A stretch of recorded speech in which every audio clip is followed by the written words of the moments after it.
हजार साल पहले शमाल के इंतहाई ठंडे और बर्फ से ढके खत्े में एक कदीम कबीला आबाद था, जिसे लोग सफ़ीद कबीला कहा करते थे।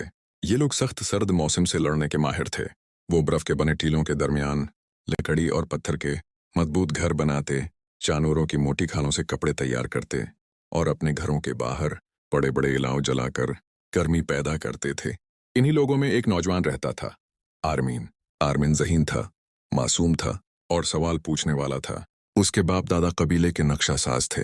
वो लोग थे जो बर्फानी पहाड़ों के खतरनाक रास्ते तलाश करते और कबीले को बचाते थे। लेकिन सफ़ेद कबीले को एक बहुत बड़ा मसला दरपेश था।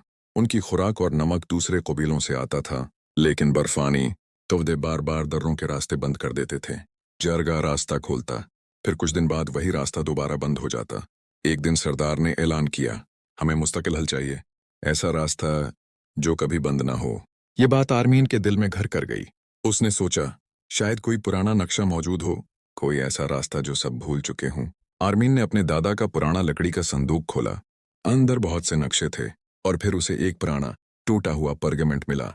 इस नक्शे में एक गहरी गर्म वादी दिखाई गई थी, एक ऐसी वादी जहां बर्फ जमती ही नहीं थी।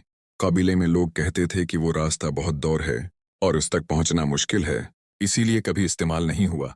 लेकिन आरमीन ने फैसला कर लिया, यही वो वाहिद रास्ता है जो हमें बचा सकता है। आरमीन ने 3 साथी चुने, उसका करीबी दोस्त साराग, उसकी बहादुर कजन लेमा और कबीले का बूढ़ा नक्शा साज खारल। चारों सुबह सवेरे सख्त बर्फ में सफर पर रवाना हो गए। सफर आसान नहीं था। बर्फ कभी घुटनों तक आती, बर्फीली हुआ चेहरे पर चाकू की तरह लगती और पहाड़ों से गिरते बड़े बड़े आइस ब्लॉक्स बार बार रास्ता रोकते। लेकिन वो नहीं रखे, वो आगे बढ़ते गए और 2 दिन बाद आखिरकार वे उस वादी के दहाने तक पहुंच गए। अंदर दाखिल हुए तो वो हैरान रह गए। वादी के अंदर वाकई गर्मी थी, चट्टानें गर्म थीं, जमीन पर बर्फ बहुत कम थी, नीचे से हल्की गर्म हुआ निकलती महसूस हो रही थी। आरमीन ने जमीन को छूकर कहा, यह कुदरत का जादू नहीं, ये पत्थरों की अंदरूनी गर्मी है। यही वजह है कि यहाँ बर्फ जमते ही नहीं। इस रास्ते से गुजर कर वो सीधे दूसरे कबीलों के इलाके में जा पहुंचे। रास्ता साफ था, महफूज था और सबसे बढ़कर कभी बंद नहीं होता था।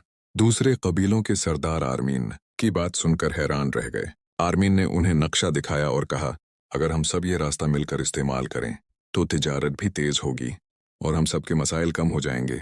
तमाम सरदारों ने उस बात पर इत्तेफाक किया। उन्होंने वादा किया, रास्ते की सफाई हर साल मिलकर करेंगे, वादी को जंग और झगड़ों से दूर रखेंगे और आपस में तिजारत चलती रहेगी। आरमीन के लिए ये बहुत बड़ी कामयाबी थी।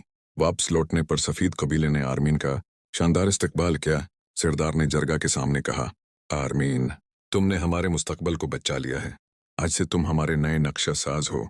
कबीले ने खुशी में मिशालें जलाएं, ढोल बजाए गए, बच्चे नाचते फिरे। आरमीन ने अपने दादा के नक्शे मेज पर रखे और मुस्कुराकर कहा, आखिरकार मैंने अपनी रवायत को दोबारा जिंदा कर दिया है।